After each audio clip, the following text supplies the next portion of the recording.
Bangkok போயிருந்த போது எனக்கு நான் நல்லா பேசுறேன்னு சொல்லிட்டு நம்பி அவங்க எனக்கு ஒரு பட்டம் கொடுத்தாங்க. அவங்க என்ன செஞ்சாங்கன்னா, ஒரு பேழையில ஒரு அழகா ஏதோ ஒரு பெரிய ஒரு விஷயத்த ஜுவல்லரி மாதிரி ஒண்ணு வச்சு கொடுத்தாங்க. மூடி எடுத்துட்டு வந்துட்டேன், அதை பார்க்கல. அப்புறம் அம்மாட்ட கொடுத்து வச்சிருந்தேன்.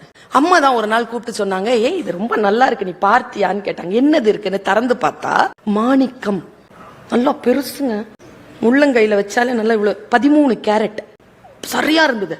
அம்மா இவ்வளவு பெருசு கொடுத்தா நான் பார்க்கவே இல்லையம்மா. சரி வா இன்னைக்கு போலாம் ஜுவல்லரி ஷாப்க்கு போலான்னு. நான் எதுக்கு, நான் எவ்வளவு விலைன்னு பார்த்துட்டு வந்துருவோமா. எங்க அம்மா என்ன மேல கீழே பார்த்துச்சு இப்படி. சரின்னு வந்தாங்க. அம்மா இல்ல வந்தாங்க. என்ன ஒரு சின்ன தேவை இருக்குது, எவ்வளவுன்னு பார்த்து வித்துடலான்னு. நான் அம்மா சொன்னாங்க, எவ்வளவு விலை இருக்குன்னு பாத்துக்க, ஆனா விக்காத. ஏன்னு கேட்டாங்க. ஏய் யாரோ உன்னுடைய பேச்சுக்காக கொடுத்துடுறா, இதை போய் விக்கிறேங்கிற, அது என்ன காசு வரும்னு சொல்லு, நான் கொடுத்துக்கிறேன், காசு நான் உனக்கு கொடுக்குறேன், ஆனா நீ இது உன்கிட்டயே இருக்கட்டும். நாங்க சரி போய் விலை பார்த்தா கண்டிப்பா ஒரு சென்ட் வாங்கலாம், நல்ல விலைங்க. நான் என்ன பண்ணேன், அம்மா நான் என்னம்மா பண்ண முடியும், ஏதாவது ஒரு ஜுவல்லரி மாதிரி ஏதாவது செஞ்சுக்கோப்பா. நாங்க நீங்க நம்ப மாட்டீங்க, 3 வருஷங்க உழைச்சி எப்படிமா சேர்க்கறதுன்னு அநியாயமா செலவு பண்றத நிறுத்து, சேமிப்பு வந்துடும். நாங்க எங்க அம்மா எல்லா அநியாய செலவுலயே நிறுத்தினா, ஒரிஜினலா ஒரு பெரிய நவரத்ன, இந்த டாலர்ல இதே மாதிரி வேற ஒரு டாலர், நவரத்ன டாலர் பெருசுங்க, 2.5 பவுனுக்கு பிரமாதமா பண்ணிட்டேன். வித்தா வீடு வாங்கலாம் பண்ணிட்டு டாலர் போட்டு வெளில வரேன். அப்ப என் பையன் 8th ஸ்டாண்டர்ட் படிக்கிறான். மீ சூப்பர் அப்படின்னா தேங்க்ஸ் அப்படின்ட்டு வண்டி ஓட்ட கீழே இறங்குறேன்.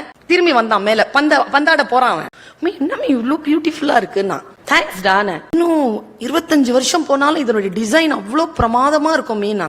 சரி I am very happy Meena, ஓகேன்னு போயிட்டான். வண்டி ஓட்டிட்டு நான் போறேன். குட் ஷெப்பர்ட்னு ஒரு ஸ்கூல் இருக்கு எங்க நுங்கம்பாக்கம்ல. போயிட்டே இருக்கேன், நின்ன அதுல ஏதோ எழுதி போட்டு இருந்ததுங்க சுவர்ல. என்ன கலங்கடிச்சிருச்சுங்க அந்த சொல்லு. இவன் வேற என் பையன் வேற இப்படி சொல்லி இருக்கிறானா, எங்க அம்மா வேற அப்படி சொல்லி இருக்காங்களா. எனக்கு பாருங்க, அதுதான் எந்த சொல் குருவாசகமாக வந்து விழும்னு தெரியாதுங்க. நீ அநியாயமாக சேர்த்து வைத்திருப்பதை அனுபவிப்பதற்கு என் ஆசீர்வாதம் கொண்ட ஒருவன் வருவான்.